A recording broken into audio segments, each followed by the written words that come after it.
नमस्कार। आज हम जानेंगे रसायन विज्ञान का परिचय। रसायन विज्ञान क्या है, रसायन विज्ञान किसे कहते हैं, इनकी कितनी शाखाएं हैं, इनसे क्या लाभ है, इसके बारे में हम लोग आज चर्चा करेंगे। तो रसायन विज्ञान जिस प्रकार से भौतिक विज्ञान का हम लोगों ने अध्ययन किया है, जीव विज्ञान का अध्ययन किया है, ठीक उसी तरह से रसायन विज्ञान के बारे में हम लोग जानेंगे। रसायन विज्ञान क्या है? तो रसायन विज्ञान में हम किसी भी वस्तु विशेष के बारे में अध्ययन करते हैं कि इसका संगठन कैसे किया गया है, इसकी रचना कैसे की गई है, इसके गुण क्या है, इत्यादि के बारे में हम लोग अध्ययन करते हैं।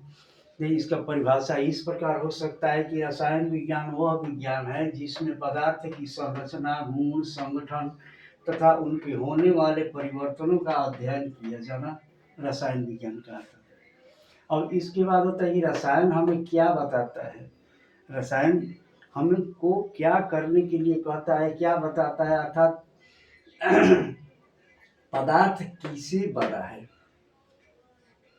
मैंने हम कैसे बने हैं, आप कैसे बने हैं, ये कुर्सी कैसे बना है, बेंच कैसे बना है, इसके विषय में हम लोग जानकारी प्राप्त करते हैं। तो जिससे जैसे हो गया कि अणु से बना है, परमाणु से बनता है, इसके विषय में हम लोग जानकारी प्राप्त करते हैं। फिर क्या बताता है कि इसके गुण क्या है, गुण मतलब इसका रंग क्या है, ये गंधहीन है कि रंगहीन है, स्वादहीन है कि स्वादयुक्त है, यह कैसा है, इसके विषय में इसका गुण इत्यादि के बारे में हम लोग अध्ययन करते हैं। दूसरे पदार्थ से मिलकर कैसे बदलता है, जैसे मान लीजिए कि लोहा है, तो लोहा क्या करता है, लोहा में जंग लग जाता है, तो लोहा में कैसे जंग लग गया, किन चीज़ों के कारण लोहा में जंग लग गया। दूध है तो दूध दही कैसे बन गया, और क्या दूध को दही में बदला जा सकता है कि नहीं बदल सकता है, और दही को दूध में बदला जा सकता है कि नहीं बदला जा सकता है। उसी तरह से लोहा फिर वह जंग लग गया तो वह क्या चीज़ है, किस चीज़ से बनता है, इस तरह की जो परिवर्तन होते हैं उसके विषय में हम लोग अध्ययन करते हैं कि इसमें कौन सी अभिक्रिया हो रही है।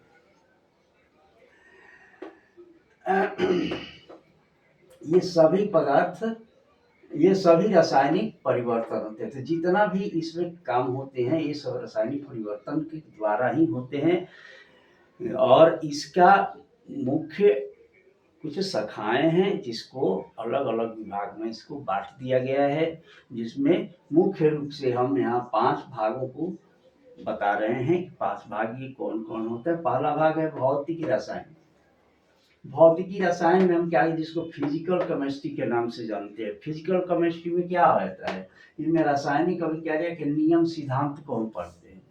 रासायनिक क्रिया का क्या नियम है कि इसका क्या सिद्धांत है, जैसे दाब हुआ, ताप हुआ, ऊर्जा हुआ, गति हुआ इत्यादि के बारे में हम लोग समझते हैं।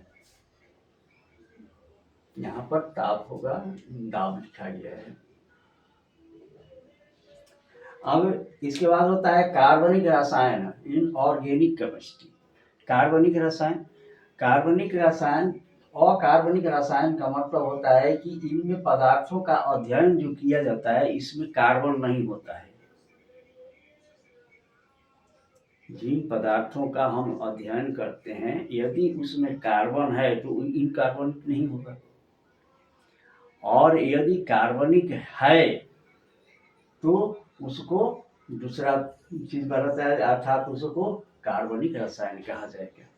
तो इनकार्बनिक अर्थात इनऑर्गेनिक केमिस्ट्री, अकार्बनिक रसायन, इनमें उन पदार्थों का अध्ययन किया जाता है जिनमें कार्बन मुख्य तत्व तो नहीं होता है।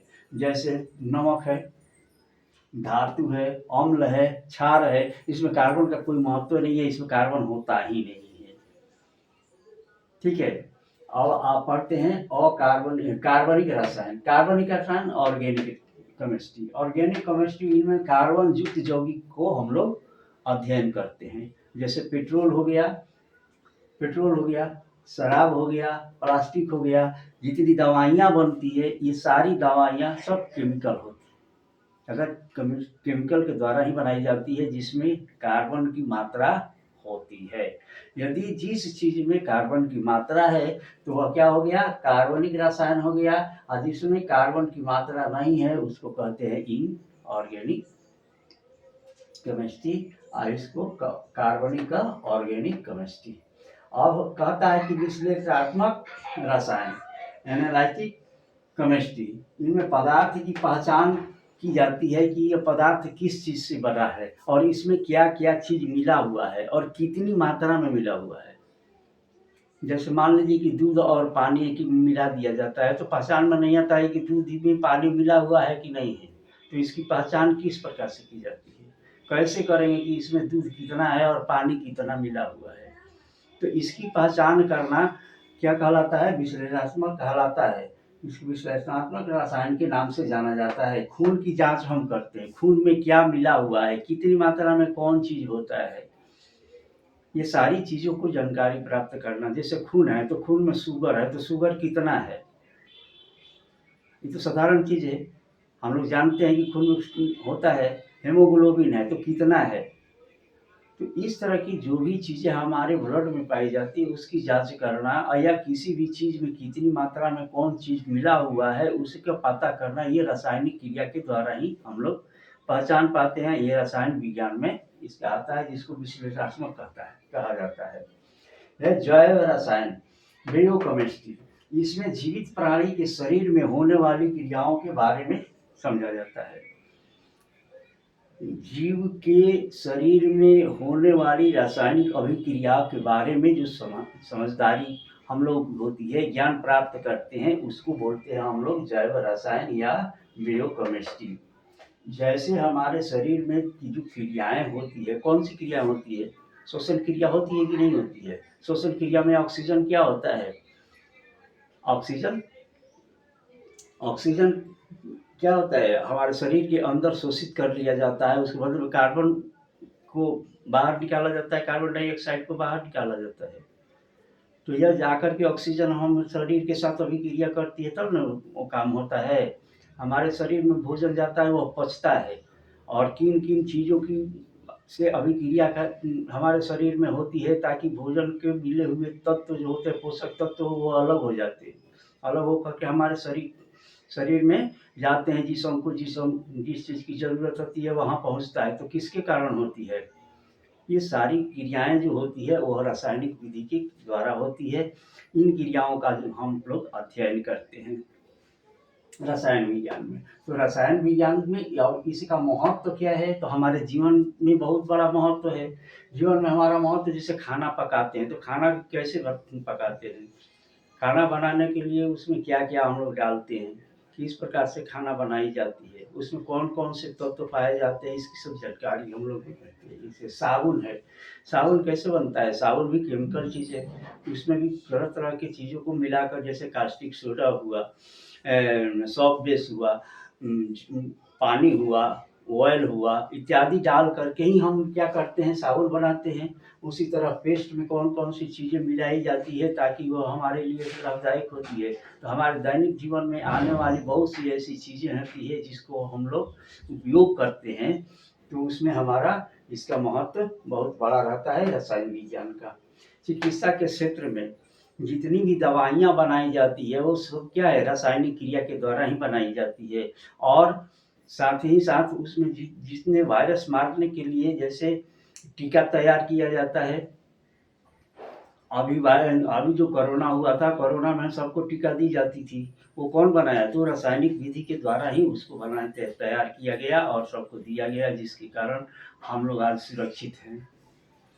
कृषि के क्षेत्र में रसायन का बहुत बड़ा योगदान है। कृषि के क्षेत्र में हम उर्वरक तैयार करते हैं, जैसे खाद है, यूरिया अपना डालते हैं खेत में, कंपोस्ट डालते हैं खेत में। तो ये सारी चीज़, ये कंपोस्ट हुआ जिसको हम लोग उर्वरक के नाम से जानते हैं, और कीटनाशक दवाइयाँ डालते हैं, छिड़काव करते हैं, जिससे कि हमारी फसल की रक्षा होती है। तो कृषि के क्षेत्र में भी इसका बहुत बड़ा योगदान है हमारे रसायन विज्ञान का। इसके बाद उद्योग के क्षेत्र में जाइए तो उद्योग के क्षेत्र में भी इसका बहुत बड़ा योगदान होता है। सीमेंट कैसे बनता है? रासायनिक अभिक्रिया के द्वारा ही सीमेंट बनाया जाता है। तब तो हम घर में हम सीमेंट को लाते हैं और घोल करके ईंट जोड़ते हैं, तो वो इतना हार्ड हो जाता है कि फिर वो छोड़ता नहीं है ईंट को, दीवार मजबूत हो जाते हैं। उसमें रासायनिक क्रियाएं रासायनिक पदार्थ मिलाए जाते हैं। सीमेंट जैसे रंग हम जो पेंट करते हैं, तरह तरह की कलर जो हमारे सामने आते हैं, उसमें बहुत सारे केमिकल मिलाए जाते हैं, तब उसके रंग बनते हैं। और वही रंग इस प्रकार से दीवारों पर चाहे हम कागज रंगते हैं, कुछ भी बनाते हैं, कुछ भी कलर देते हैं, वो क्या है? रासायनिक चीज़ें, और रासायनिक पदार्थ के द्वारा ही उसका कलर हमको पसंद आता है और उसको हम पेंट करते हैं। प्लास्टिक भी, कागज इत्यादि सब ये रसायन विधि के द्वारा ही इसको तैयार किया जाता है। इसके बाद पर्यावरण संरक्षण में भी कहा जाता है। पर्यावरण संरक्षण में हम पानी को साफ करते हैं, जैसे क्लोरीन डाल करके, फिटकरी डाल करके, इत्यादि डाल करके हम पानी को क्या करते हैं? शुद्ध करते हैं, वातावरण को शुद्ध करते हैं। प्रदूषण को हम शुद्ध करते हैं। कचरा का पुनर्चक्रण करते हैं, जैसे प्लास्टिक हो गया, प्लास्टिक को क्या करते हैं? बटोरते हैं, बटोर करके ले जा करके हम कंपनी को देते हैं, कंपनी उसको फिर पुनः उसका कोई नया चीज़ बना करके लौटती है, उसको पुनर्चक्रण करता है। इसी तरह से लोहा है, लोहा जहाँ तहाँ फेंका हुआ है, लोहा को ले जा करके हम कबाड़ी वाले को दे देते हैं, कबाड़ी वाला पुनः उसको गला करके फिर नया करके वो हमारे बाजार में आता है, जिसको हम खरीद करके उपयोग करते हैं। तो इस तरह से हमारे उद्योग में भी पर्यावरण शुद्ध करने में, कृषि के क्षेत्र में, उद्योग में, दैनिक जीवन में बहुत ही इसका महत्व है हमारे रसायन विज्ञान का। तो इस प्रकार से आज हम रसायन विज्ञान का परिचय कराया। आशा है आप सब अच्छी तरह से समझे होंगे। यदि समझे होंगे, आप इसका एक शॉर्ट स्क्रीन भी ले सकते हैं। शॉर्ट स्क्रीन ले करके आप इसका अध्ययन कर सकते हैं, इसको समझ सकते हैं, आप अपने कमेंट में डाल सकते हैं। Thank you.